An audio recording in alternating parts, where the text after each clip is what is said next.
आता 19 दिवस चालू झाला. छत्तरपूर सोडले. खैरा गावी जाताना नेनावारा या गावाला जायची आवश्यकता नव्हती.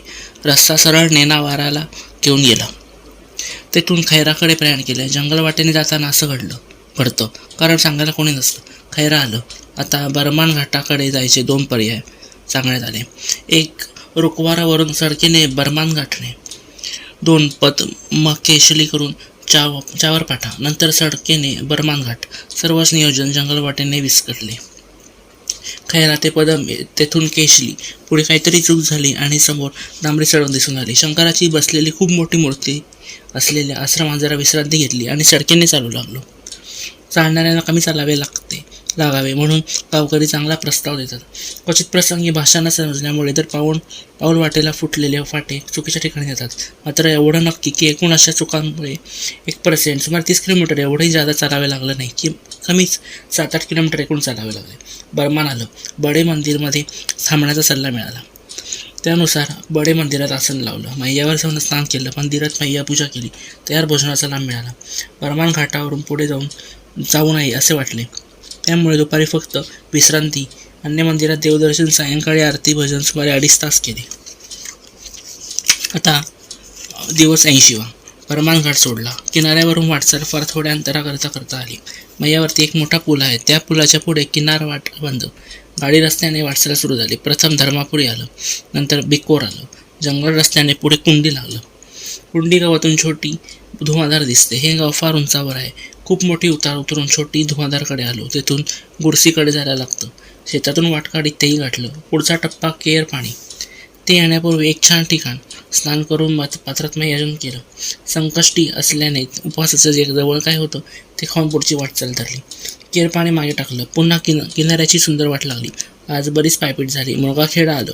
घाट चढून गावात आलो. गावात रात्रवासाची सोय नव्हती. मंदिराचा पुजारी मंदिरात थांबून येण्यास तयार नव्हता. अखेर एक घर पाहिलं. दारावर सीताराम लिहिलेलं. आत शिरलो. मैयाला रात्रवस्तीसाठी विनंती केली. थोड्याशा त्रासानंतर परवानगी मिळाली. संपूर्ण परिक्रमेदरम्यान हा एक दिवस रात्रवस्तीसाठी त्रासाचा ठरला, पण सोय झाली. रात्री संकष्टीसाठी पुऱ्या साखर मिळाली. उपवास सुटला. विश्रांती भेटली. घर होते श्री कालीचरण राय यांनी शेतकऱ्याचे. ते शेतावर होते. मुले निलेश आणि राजेश घरी आले होते. नित्याचे आटपून मुरकाखेडा सोडले. मैयाच्या पात्रात उतरून पुन्हा चढून सोतपुऱ्याकडे गेलो. तटावरच्या वाटेने डोंगरगाव. त्यानंतर मैया किनारा निमखेड्यापर्यंत. निमखेडा आलं. घाटावर स्नान केलं. वरती गाव म्हणजे विखुरलेली वस्ती. 3-4 घरे एकत्र अशी 3-4 वेगवेगळ्या टेकडीवरची वस्ती. एक टेकडी उतरा दुसरी चढा असे गाव. वरती एक लाकूड बांबूची यज्ञशाळा दिसली. या यज्ञशाळेत बसून मैयाची पूजा केली. आज भोजन प्रसादासाठी भिक्षा मागणे जरुरी होती. एकदा घरी प्रयत्न केला. भिक्षा मिळाली नाही. दुसरे घर जवळ नव्हते. कंटाळा केला. एक टोमॅटो आणि एक लाडू मिळाले. झाले जेवण. विश्रांती न घेता वाटचाल सुरू केली. तटावरून जाण्याचा सल्ला मिळाला. हिरापूर आलं. तेथून खाली उतरून हिरण नदी संगमावर आलो. इथे होडीतून हिरण नदी पार करायची होती. ती केली. पुढे किनाऱ्याने पावला या गावी आलो. पुन्हा तटावर जाण्याचा सल्ला मिळाला. पावला ते बिलखेडी बरवंटी असा 6 किलोमीटर प्रवास झाल्यावर पुन्हा पाचात उतरलो. कुमटा घाट केल्यावर मौनीबाबांचा आश्रम आला. तेथे पंचमुखी हनुमान मंदिरात मुक्काम केला. सदावर्त मिळाले. पोळी भाजी बनवून सुधाशांती केली. दुसऱ्या दिवशी सकाळची आवरायला जरा वेळ झाला. थोडे उशीर म्हणजे 7:30ला निघालो. तासाभरात झालून आलो. अतिशय सुंदर घाट असावा असे जाणवत होते. जे 5% अवशेष राहिले त्यावरून मूळची घाटाची कल्पना करता येते. आज मात्र अवकाळ आली आहे. वरती तटावर श्री हनुमानाचे मंदिर असून गावात श्रीराम मंदिरात परिक्रमावासी थांबतात असे कळले. किनाऱ्याने चालू लागलं. सुनाचार या नावाचा घाट मागे पडला. मग आला छरवा घाट. इथे त्रिवेणी संगम मानतात. घाटाचे बांधकाम झाले आहेत. मैयाकडे तोंड करून उभे राहिल्यास उजवीकडून येणाऱ्या झऱ्याला गंगा तर डावीकडून वाहत येणाऱ्या प्रवाहाला यमुना असे नाव आहे. गंगा यमुना नर्मदा असा हा त्रिवेणी संगम. घाटावर स्नान केले. मैया पूजन केले. वरती आश्रमात तयार भोजनाचा लाभ मिळाला. इथे रामचरित्र वाचन अनेक वर्षापासून चालू आहे. परिक्रमावासियांसाठी राहायची चांगली सोय आहे. तिथे विश्रांती घेतली. दुपारी नदीकाठाने वाटचाल करत एक उपनदीपर्यंत पोहोचलो. नदी पार करताना फार त्रास झाला. वरती निमखेड्यात पोहोचलो. तेथून झाशी घाटाकडे जाण्याचा सल्ला मिळाला. नव्याने तयार झालेल्या सडकेने हनुमान घाट खरे तर एक भव्य मूर्ती तिथ्यावर आहे. तिथे आलो. तिथून 2-2.5 किलोमीटर झाशी घाट आहे. चंद्रमौळी महलात विश्रांती घेतली. जवळचे जे होते त्यापासून टोमॅटो कणकेचे सूप केले. पोटभर झाले. इथे मैयाचे पाणी बरेच खोल. ते चढून आणावे लागले. दुर्गा मंदिर छोटे पण छान आहे. आता दिवस 83वा चालू झाला. झाशी या नावाचे गाव दक्षिण तटावर या ठिकाणावरून आत मासे 3 किलोमीटर दूर असल्याचे कळले. मात्र दोन्ही तटावरच्या घाटाला झांशी घाट असे म्हणतात. इथे नर्मदेवर पूल आहे.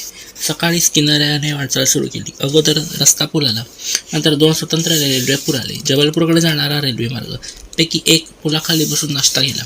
बिलपठार मागे गेलं. मालकछार घाटावर स्नान केलं. मैया पूजन पात्रात केलं. पुढे तटावर जाऊन चालण्याचा सल्ला मिळाला. त्यानुसार चालून सितलपूरची एक कुटी गाठली.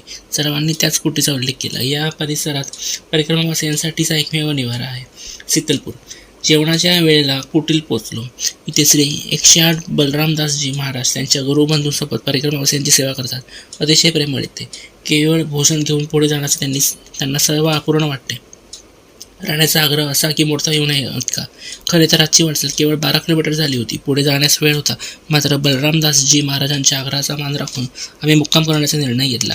मैयाचे विलोभनीय दर्शन हे एकच काम तेच केलं. रात्रवस्ती केली. सकाळी अगोदर चहा घेतला, मग दूध, असा एकानंतर दुसरा कार्यक्रम झाला. त्यात बराच वेळ गेला. निघायला उशीर झाला. चिल्हेरी घाट, बिजोना घाट पार करून रामघाट गाठला. इथे थांबायची वेळ झाली. मैयावर स्नान केले. वरती एक खोपट होतं, तिथे मैया पूजन केली. आता प्रश्न पोटपूजेचा होता. त्यासाठी वरती एक आश्रम दिसत होता. त्या श्री हनुमानाचे मंदिर होते.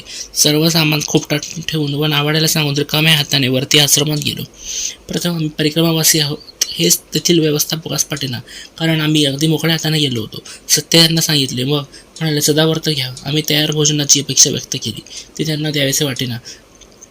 त्यांची जेवढी झालेली होती. आम्ही जेव्हा स्पष्ट केले की जेवढे असेल तेवढेच द्या, तयार असेल तेच द्या, मग तयार झाले.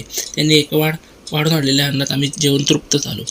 परत खोपटात आलो. डॉक्टर कमलेश नामदेव यांनी आवाज देऊन आमची चौकशी केली. त्यानंतर दक्षिण तटावर होडीने जायची होती. आम्हाला जी औषधे पाहिजे ती त्यांनी दिली, तेव्हा सेवा म्हणून. पुढची वाटचाल अतिशय कठीण. परत रस्त्याने जावे असा विचार मनात आलेला. मात्र 2 कन्या त्याच रस्त्याने पुढे जाण्याचा सल्ला देत होत्या. रस्ता अति अवघड होता. लाकूड जोड्याचा तोच सल्ला होता. निग्रहाने वाटचाल किनाऱ्यावरून चालू ठेवली. पुढे वरती तटावर चढणे योग्य वाटले. वरती आश्रम दिसला. आश्रमात राहण्याचा आग्रह केला. तो नम्रपणे टाळला आणि त्यांच्याच मार्गदर्शनाप्रमाणे 2 झरणे 2 टेकड्या पार करून एक पहाड चढणे पुढे साधे वाट होते. भेडाघाटकडे येऊन गेली. एका आश्रमात आसन लावले. 10-12 परिक्रमावासी होते. सदाव्रत मिळाले. पोळी डाळ शिजवून क्षुधाशांती केली. आता पुढचा दिवस चालू झाला. 85वा दिवस. सरस्वती घाटावर भेडाघाट. सकाळीच जाऊन आलो. बुढी मा धर्माला बदललेला प्रवाह पाहून घेतला. परत आश्रमात गेल्यावर समोरच्या डांबरी सडकेने पुढे जाण्याचा सल्ला मिळाला. शिल्पीनगरमधून जाणारा रस्ता त्रिपुरी समुद्रीकडे जातो असे कळल्यावर तशी वाटचाल सुरू केली. पाऊण तास चालून झाल्यावर मंदिर आले. सकाळच्या आरतीची वेळ होती. आरतीत सामील झालो. 7व्या शतकातली म्हणजे 1380 वर्षापूर्वी कुणी कर्ण नामक महाराजांनी स्थापन केलेली त्रिमूर्ती देवी आहे. मंदिरात शकुनाचे नारळ लाल फडक्यात बांधून ठेवलेल्यांची संख्या हजारोत भरेल. जरा पुढे त्याच परिसरात बगलामुखीचे स्थान आहे. तेही दर्शन घेऊन जबलपूरकडे जाणाऱ्या डांबरी सडकेने वाटचाल सुरू केली. लोटांगण आले. ते फक्त खानापूरवरून त्रिपुर सुंदरीला येत होते.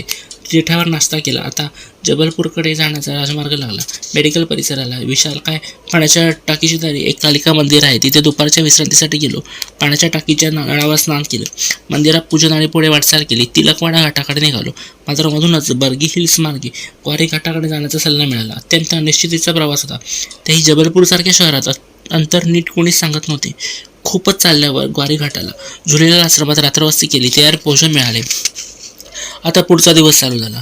सूर्यास्तानंतर परिक्रमावासियांनी चालू नये असा नियम आहे. काल मुक्कामाच्या ठिकाणी येत नव्हते. शेवटी सूर्यास्तानंतरच ते आले. असो, मैयाची क्षमा मागणे एवढे आपल्या हातात आहे तेच करावे. सकाळी ग्वारी घाट पाहून घेतला. किनाऱ्यावरून जाण्याचा आमचा प्रयास 3 मिनिटात निकामी ठरला.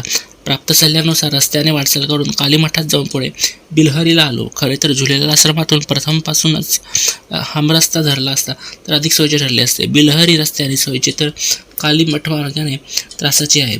पुढे मंडला रस्ता धरला. 5 किलोमीटर प्रवास झाल्यावर एक हनुमान मंदिर आहे. दुपाराचे स्नान करून मंदिरात पूजन केले. श्री पप्पू अग्रवाल यांनी घरी जेवणाचे आमंत्रण दिले. आमच्या अन्नी आटोपल्यावर त्यांच्या घरी भोजन केले. थोडी विश्रांती घेऊन रस्त्याने वाटचाल केली.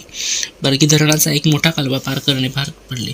अशा प्रकारे मैया जल ओलांडण्याची ही दुसरी वेळ. मैयाची क्षमा मागितली आणि समोर असलेल्या बरेला या गावी पोहोचलो. रस्त्यावर ब्रह्मीभूत दादा ठणठण पाण्याचे समाधी मंदिर आहे. त्याच ठिकाणी परिक्रमावासी उतरतात असे कळले. तिथे छान स्वागत झाले. रात्री खिचडी भोजन घेतले. रात्रवस्ती केली. आता 87 दिवस. दादा ठणठण पाणी मंदिरातून सकाळी प्रस्थान केले. 3 किलोमीटर प्रवास होता. रस्त्याने झाल्यावर मंडलाकडे जाणारा रस्ता सोडून डावीकडे जाणारा अमरकंटक रस्ता धरला. मणेरी गाव समोर असताना अगोदर MIDC एरिया आला. या भागाचे जे पोलीस स्टेशन आहे तिथे स्नानाची व्यवस्था होईल असे चित्र दिसले. आत गेलो. प्रेमाने स्वागत झाले. स्नानपूजा झाली. शेजारच्या खानावळीत तयार भोजन देण्यात आले. ही सेवा तेथील कर्मचारी मिळून करत होते. त्यात एक नागपूरकर मराठी भाषिक होते. आता मध्य प्रदेशात स्थायिक झालेले होते. ते विश्रांतीने घेता पुढची वाटचाल डांबरी सडकेने चालू केली. मणेरी मागे पडलं. सकरी गावाला पुढे व्यवस्था नाही. शिवाय 3 किलो मोठा पहाड पार करणे असल्याचे कळले. 5:30 वाजून गेलेले. थांबण्याचा विचार पक्का केला. सकरी गावाशी येताच समोरच एक मोठं वडाचं झाड. शेजारी परिक्रमावासियांचे स्वागत करणारा बोर्ड होता. आत गेलो. विश्वकर्मा रोहार यांनी ठेवून घेतलं. रात्री भोजन दिले. कोतो भात आणि वरण मिळाले. रात्रवास्ती केली. सकरी एक छोटं गाव. पहाडच्या पायथ्याशी मैयापासून खूप दूर. परिक्रमावासी यांचा हा नित्याचा मार्ग होता. गाव सोडलं लगेचच पहाडी घाट आला. 3 किलोमीटर घाट पार करायला 1.25 तास लागला. घाट संपल्यावर हरदळी गाव होते. ते मागे टाकून हातीतारा आलो. नाश्ता केला. विश्रांती घेतली. पुढच्या वाटचालीत गोंधलाही आलो. आता सरळ डावीकडचा खाडी रस्ता पकडून भिकमपूरकडे जाण्याचा सल्ला मिळाला. भिकमपूरवरूनच बिजोलीकडे जाण्याचा रस्ता आहे. नेवास या नावाच्या गावाला जाऊन बिजोलीला यावं लागतं. नेवासला न जाता भिकमपूर मार्गे आल्याने 8 किलोमीटर वाजतात. बिजोलीला दुर्गा मंदिरात स्नान केलं. इथे महंत दौऱ्यावर होते. कोणीच नव्हतं. मैया पूजन करून बेटपूजन म्हणजे एकादशी काय मिळते काय याचा तपास केला. जे मिळालं तेच घेतलं. पुढे माणिकपूर गावाला श्री गर्गे यांच्या घरी उतरलो. स्वतःच्या घरी आल्यासारखं वातावरण होतं. पुन्हा या व्यासे आधारित तिथे केले. उपवासाची खाऊन रात्रवस्ती केली. काल एकादशी होती. एका अर्थाने मी न जेवता श्री गर्गे यांचे घर सोडत होतो.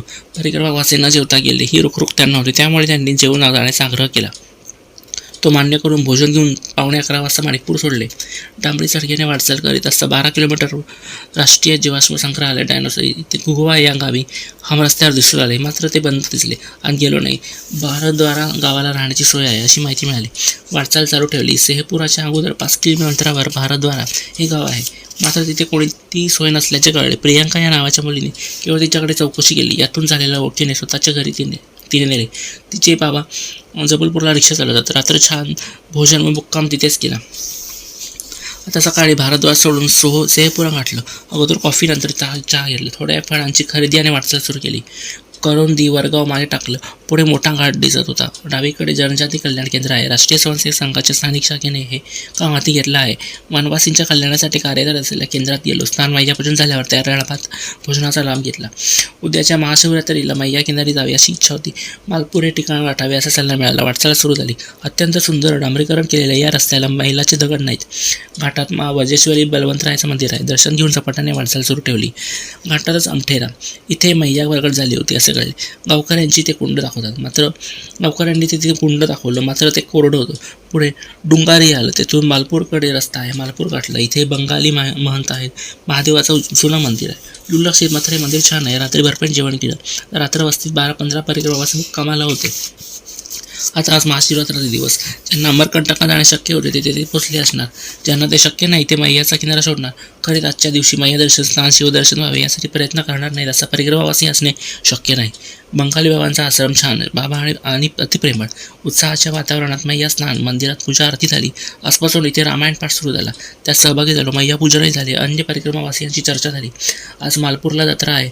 परिसरातील स्त्री पुरुष बाले गोपाल इथे गोळा होणार. शिवाची आराधना करणार. म्हणून आजचा संपूर्ण दिवस राहा. उद्या उपास सोडल्यावर पुढे झाला असा आग्रह झाला. अगोदर तोच विचार होता. पण सर्व अनेक पार पडल्यावर पुढे जाण्याचा विचार पक्का केला. आज केवळ 8 किलोमीटरचा प्रवास केल्यावर उद्या जोगी टिकरी याला नक्की पोचता येईल या विचाराने विक्रमपूरकडे जाणारा मधला रस्ता धरला. कन्हई नदी 2 वेळा ओलांडून नंतर एक नाला पार करेपर्यंत पहाडी जंगल वाट होती. मग गाडी वाटेने डांबरी सडक गाठली. जबलपूर ते अमरकंटक असा हा भव्य नव्याने तयार केलेला डांबरी रस्ता लागला. विक्रमपूर आले. सेठ मुरटला धर्मशाळेत रात्रवास्ती केली. श्री गुप्ता कुटुंबांची ही धर्मशाळा. रात्री फराळाची खाण्यासाठी घरी आणण्याचे आमंत्रण त्यांनी दिले. त्यानुसार फराळ केला. विश्रांती घेतली. विक्रमपूर सकाळी 7 वाजता सोडलं. गावाच्या सीमेवर पोलीस स्टेशनची नवी इमारत झालेली. आवारात शिवाचं मंदिर, थानेश्वर महादेव. दर्शन घेतलं. घाट चढलो. डांबर सडक असल्याने कुणाला न विचारता मार्गक्रमण सुरू ठेवले. वाटेत 1-2 ठिकाणी विश्रांती घेतली. कॉफी घेतली. सुंदर डांबरी रस्त्याने चालताना किलोमीटर दर्शनात दगड असल्याने जोगी टिकरिया नक्की किती आहे, किती राहिलं या प्रश्नाची उत्तरं न मिळत जोगी टिकरिया 1च्या सुमारास आली. समोर मैया जबलपूर ते अमरकंटक रस्ता इथून जातो. बसनी परिक्रमा करताना याचं भान ठेवावं लागतं. कारण मैयावरच्या इथल्या पुलावरून बस पुढे जाणार. परिक्रमावासी अशा बसमधून न जाता इथे होतात. त्यासाठी मैयावर कुठे कुठे पूल आहे, रस्ता कसा जातो याची पक्की माहिती हवी. मैयावर स्नान केले. धर्मशाळेत मैयापूजन केले. उपासाचे खाऊन विश्राम केला. इथे सागर विद्यापीठाच्या 2दा MA झालेल्या माताजी आहेत. त्या अंधारात राहतच मात्र जळल्या असलेल्या त्या सूर्यप्रकाशात येऊ शकत नाहीत. आदरणीय व्यक्तिमत्व आमची गट्टी फारच कमी वेळात झाली. गट्टी शब्द अशा करता की त्यांनी तेवढ्या वेळा प्रेमाने रागवून घेतलं. रात्री त्यांच्या खाऊमाल्या बाईने दोघांसाठी स्वयंपाक केला. उपवास सुटला. माताजी ध्यानधारणा करतात. त्यांच्याशी अध्यात्मावर छान चर्चा झाली. रात्रवस्ती गेली. आता 93 दिवस चालू झाला. जोगी टिकरियाच्या माताजींचा निरोप घेतला. तटावरच्या वाटेने देवरा गाठण्याचा सल्ला मिळाला. एका कुत्र्याने साथ केली. 2 फाट्याच्या जेव्हा मनात संभ्रम निर्माण झाला तेव्हा कुत्र्याच्या मागे जाऊन योग्य वाट धरली. 3ऱ्या फाट्यावर कुत्रा हृदयाच्या टप्प्यात दूर झाला. माझी वाट चुकली. जरा फेरा मारून देवराच्या वाटेला आलो. दिलगिरीचे जंगल डावीकडे ठेवून जायच्याऐवजी त्याला फेरा मारून देवराला येण्याची एखाद्या गेमीचा फरक पडला. त्याचे कारण म्हणजे वाट चुकलेल्या परिक्रमावासींना आपण होऊन रस्ता सांगितला जातो. इकडची गावे विखुरलेली असतात. देवरा गावचे असे 3-4 प्रभाग पैकी एक म्हणजे उत्तर तटावरील प्रभाग, जो दिंडोरीचा भाग वाटावा. दक्षिण तटावर दिंडोरी फार मोठा जिल्ह्याचा ठिकाण. मैयावर इथे पूल आहे. उत्तर तटावरचा वस्ती देवरा याच नावाने ओळखली जाते. कॉफी पान घेऊन पुढे वाटचाल केली. तटावरून जा असा सल्ला मिळाला. भैसलगाव लुटगाव पार करून मैया किनारी रामघाटला पोचलो. घाटावर स्नानाश्रमात मैया पूजन नंतर भोजन प्रसादाचा लाभ झाला. थोड्याशा विश्रांतीनंतर रोसा दुधी असा प्रवास होता. यापूर्वी भेटलेले राजस्थानचे एक महंत रामघाटापासून सोबत होते. दुधीला आल्यावर चहा पाण्याच्या चौकशीनंतर त्याच घरी मुक्कामाचा योग आला. श्री सुरेश असे त्या आदिवासींचे नाव. गाव लुधी होतं. कोदो रात्रीचा आहार घेतला, भात घेतला, विश्रांती केली. आता दुधी सकाळी लवकर सोडलं. गाव पार झालं. पुढल्या गावी बिस्किटे खरेदी केली. गावाचं नाव कळलं नाही पण दुधी असं म्हटलं. म्हणजे दुधी या खेड्याची लांबी 3 किलोमीटर. पुढच्या वाटचालीत घुगरी मागे टाकून बरांजला आलो. आता हा मुख्य रस्ता जो राजेंद्र ग्रामकडे जाणारा आहे. तो सोडून उजवीकडे नव्याने तयार होत असलेला रस्ता धरला. याचा अवकाश विजापुरी आला. आता रस्ताही सोडला. पाऊलवट डल्ले. टेडी संगम उर्फ चंदनघाटाकडे जाऊ लागलो. चंदनघाट लागला. रम्य ठिकाण. घाटावर स्नान केले. शेजारच्या मंदिरात मैयापूजन केले. बिस्किटावर सुधाशांती केली. तब्येत बरी नव्हती. निघताना शिवपार्वती भेटले. वरच्या आश्रमात ते दोघेच होते. छानसा प्रसाद दिला. मैया किनाऱ्याने जा असा सल्ला देऊन रस्ता दाखवायला शिव आले. अगदी दुपारी 1:45 वाजता उन्हातून प्रवास करताना अतिशय प्रसन्न वाटत होते.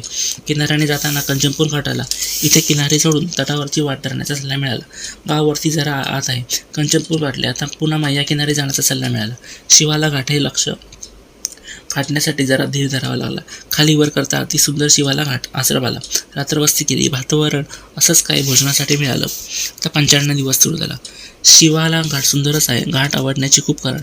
एक आश्रमातील वृक्षराजे. 2 चढउतार अजिबात नाही. 3 अंगणात मैया कधी रुद्ररूप धारण करीत असेल का? अशा वेळी काय आश्रमातील महंत हसत म्हणाले, आईचं रागावणं ते काय आपल्या भल्या करत असतं. किनाऱ्याने 3 किलोमीटर वाटचाल केल्यावर वरती तटावर जाण्याचा सल्ला आश्रमात मिळाला होता. त्यानुसार पिंपळाच्या झाडांपासून वरती ठाटपटार या गावाचा रस्ता धरला. ठाटपटार आलं ते मागे टाकून देवरी, मग दमेडही आलं आणि गेलं. आता बेलासपूरचा डांबरी रस्ता आला. सुमारे 6 किलोमीटर डांबरी रस्त्याने वाटचाल झाल्यावर एक विहीर दिसली. शेजारी झाड होतं. जावली स्नान मैया पूजन आटोपलं. इथे बिस्किट आजचे जेवण होते. बेलासपूर अत्यंत छोटं गाव. 2 किमीपेक्षा त्या लांबी जादा असावी. तेथे काहीच नाही. अगदी चहासुद्धा नाही. एक पहाड चढून टोकावर आलो. आश्रम होता. विसावलो. पहाड उतरून पंढेरी या गाव दिसलं. पुढे खाटीपर्यंत जाण्याचा सल्ला मिळाला. खाटीला व्यासमुनी दुबे यांच्या घरी रात्रवस्ती केली. छान भोजन मिळालं. 2 महिन्यापूर्वी 26 वर्षाचा कर्तव्य काचना गेला. दुःखातही परिक्रमावासींच्या सेवेत अंतर नाही.